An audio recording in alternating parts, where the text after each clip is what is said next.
Assalamualaikum, sahabat. Berjumpa kembali di Dunia Hikmah Nisya Channel yang setia menyajikan kisah-kisah penuh hikmah dan pelajaran bermanfaat bagi dunia dan akhirat. Jangan lupa dukung channel ini dengan memberikan subscribe, like, share, and comment agar channel ini terus berkembang. Semoga Allah Subhanahu wa Ta'ala memberkahi kita semua. Amin ya Rabbal Alamin. Sahabat, setelah turunnya perintah Allah untuk menyampaikan risalah Islam, maka mulailah Rasulullah mengemban tugas mulia itu dengan berdakwah sirriyah, sembunyi-sembunyi selama 3 tahun. Dan pada masa ini, Islam mulai berkembang tanpa ada kendala yang berarti. Akan tetapi ketika Nabi Muhammad SAW menerima perintah dari Allah Ta'ala untuk berdakwah secara terang-terangan, jahriyah, kepada penduduk Makkah pada tahun keempat kenabian hingga hijrah Nabi ke Madinah. Di masa tahapan kedua inilah Rasulullah dan para sahabat mengalami ujian yang sangat berat. Setelah para pembesar kafir Quraisy kehabisan cara untuk menghentikan dakwah Islam, maka mereka memutuskan untuk meningkatkan tekanan dan penyiksaan terhadap para sahabat dan kaum muslimin Mekah tatkala itu. Sahabat, dalam sirah Nabawiyah diceritakan berbagai bentuk penindasan dan siksaan pedih yang dialami para sahabat dalam mempertahankan Islam. Tindakan pertama yang diambil adalah menginterogasi siapa saja yang masuk Islam dari setiap kabilah suku mereka. Berbagai macam siksaan dialami sahabat radhiyallahu anhuma, membuat bulu kuduk merinding dan hati tersayat-sayat.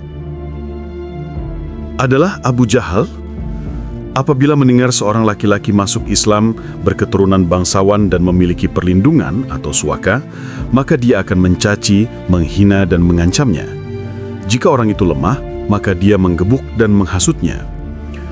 Berikut sahabat yang mengalami penyiksaan. Yang pertama adalah Utsman bin Affan. Beliau digulung oleh pamannya ke dalam tikar yang terbuat dari daun-daun kurma, kemudian diasapi dari bawahnya. Sahabat lain, Mus'ab bin Umair. Manakala ibundanya mengetahui keislamannya, beliau dibiarkan kelaparan dan diusir dari rumah, padahal sebelumnya dia termasuk orang yang berkecukupan. Lantaran tindakan ibundanya itu, kulitnya menjadi bersisik layaknya kulit ular. Begitu pula sahabat lain, Suhaib bin Sinan Ar-Rumi. Beliau disiksa hingga kehilangan ingatan dan tidak memahami apa yang dibicarakannya sendiri. Sahabat, keluarga lain yang tidak kalah memilukannya adalah Ammar bin Yasir. Beliau dan ayah ibunya tak luput dari penyiksaan begitu kaum musyrik mengetahuinya masuk Islam.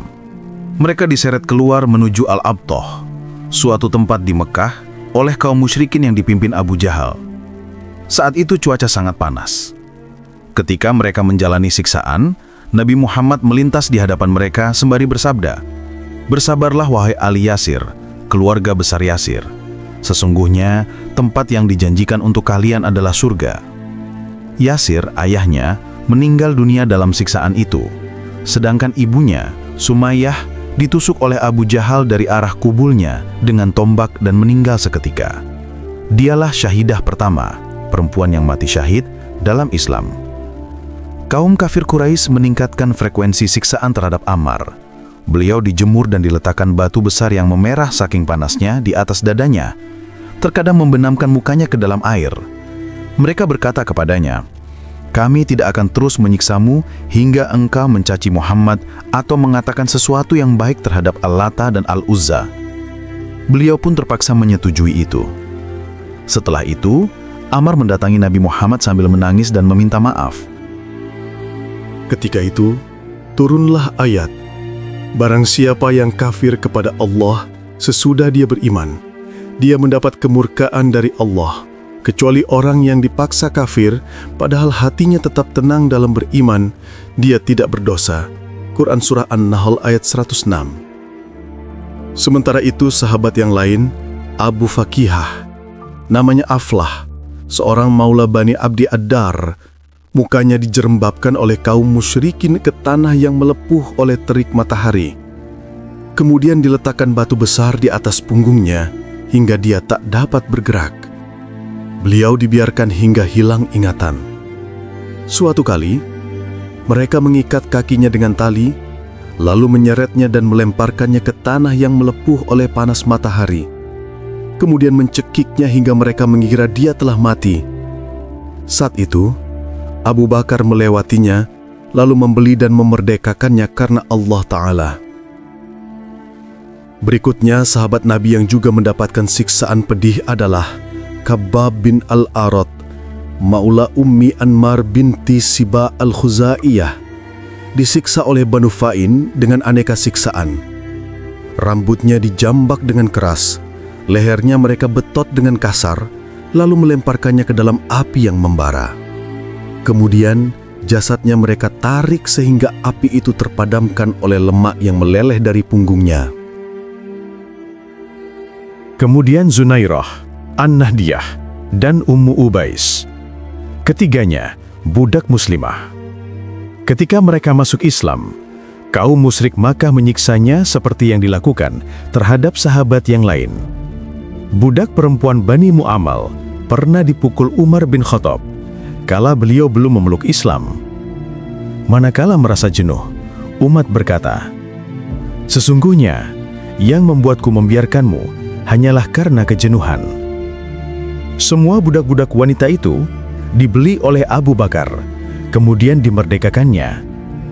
Kaum musyrikin Makkah juga pernah membungkus sebagian sahabat dalam buntalan dari kulit unta dan sapi, kemudian dilempar ke tanah yang melepuh oleh terik matahari.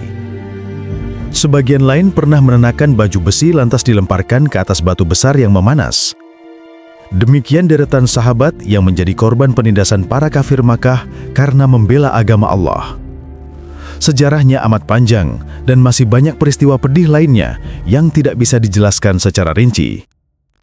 Di balik beratnya ujian siksaan itu, semua para sahabat mulia ini menjadi golongan orang-orang pertama yang masuk surga. Semoga Allah meridai mereka. Adapun sikap kaum musyrikin terhadap Nabi Muhammad kala itu tidaklah mengalami siksaan berat seperti yang dialami sahabat.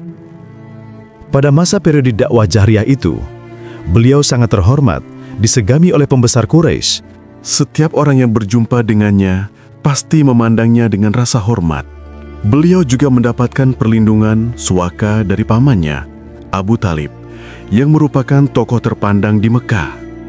Begitupun, kafir Quraisy tetap berusaha menghalangi dakwah Nabi. Mereka mencoba mendekati Abu Talib demi menghentikan dakwah Islamiyah di periode terang-terangan itu. Namun, upaya itu tidak berhasil. Seiring berjalannya waktu dan wafatnya Abu Talib, barulah kafir Quraisy mulai lantang dan melakukan pelecehan kepada Nabi Muhammad. Dua pemuka Quraisy yang keras melecehkan Nabi adalah Abu Lahab dan Abu Jahal. Hingga akhirnya, Nabi dan sahabat diperintahkan berhijrah meninggalkan Mekah.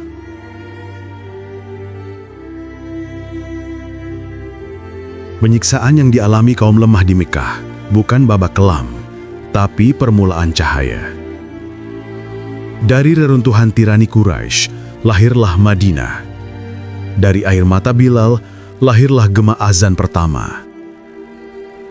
Maka bagi umat akhir zaman, hikmah terbesar adalah Islam akan selalu dijaga Allah, tapi generasi yang menjaga Islam harus mau menanggung beban ujian sebagaimana para pendahulunya.